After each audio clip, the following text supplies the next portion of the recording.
കോഴിക്കോട് മുക്കത്ത് പീഡനശ്രമം ചെറുക്കുന്നതിനിടെ താഴേക്ക് ചാടി യുവതിക്ക് പരിക്കേറ്റതിൽ ഹോട്ടൽ ഉടമ പിടിയിൽ. കേസിലെ ഒന്നാം പ്രതിയായ ഹോട്ടൽ ഉടമ ദേവദാസിനെ മുക്കം പോലീസാണ് പിടികൂടിയത്. കുന്നംകുളത്ത് വെച്ചാണ് ഇയാളെ പിടികൂടിയത്.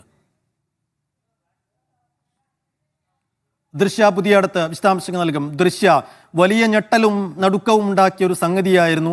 അതിൻ്റെ ദൃശ്യങ്ങളും ഇന്നലെ അതിൻ്റെ ശബ്ദവും ഒക്കെ പുറത്തു വന്നപ്പോൾ തന്നെ വലിയ നടുക്കമുണ്ടായതാണ്. പോലീസ് അതിന് പിന്നാലെ തന്നെ ഈ പ്രതികളെ പിടികൂടാൻ വേണ്ടിയുള്ള അന്വേഷണവും തുടങ്ങിയതാണ്. ഇപ്പോൾ ആ ഹോട്ടൽ ഉടമ പിടിയിലായിരിക്കുന്നു എന്നുള്ള ഏറ്റവും പുതിയ വിവരമാണ് വന്നുകൊണ്ടിരിക്കുന്നത്. എങ്ങനെയാണ് പോലീസിന്റെ നടപടി? കുന്നംകുളത്ത് വെച്ചാണ് ഒന്നാം പ്രതിയായ ദേവദാസിനെ പിടികൂടിയത്. ഹൈക്കോടതിയെ സമീപിക്കാൻ പോകുന്നതിനിടെയാണ് പിടികൂടിയത്. ഇതിൽ ഇനി രണ്ട് പ്രതികൾ കൂടിയാണ് അറസ്റ്റിലാവാനുള്ളത്. റിയാസ്, സുരേഷ് എന്നിവരാണ് അറസ്റ്റിലാവാനുള്ളത്.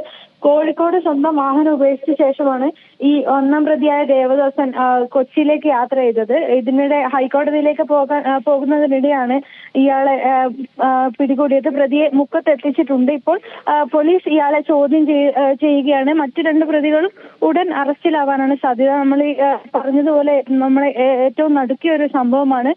ഈ പെൺകുട്ടി ഇപ്പോഴും കോഴിക്കോട് മെഡിക്കൽ കോളേജിൽ ഗുരുതരാവസ്ഥയിൽ തുടരുകയാണ്. ഇതിനിടെയാണ് ഒന്നാം പ്രതിയായ ദേവദാസിനെ കുന്നംകുളത്ത് വെച്ച് പിടികൂടിയത്.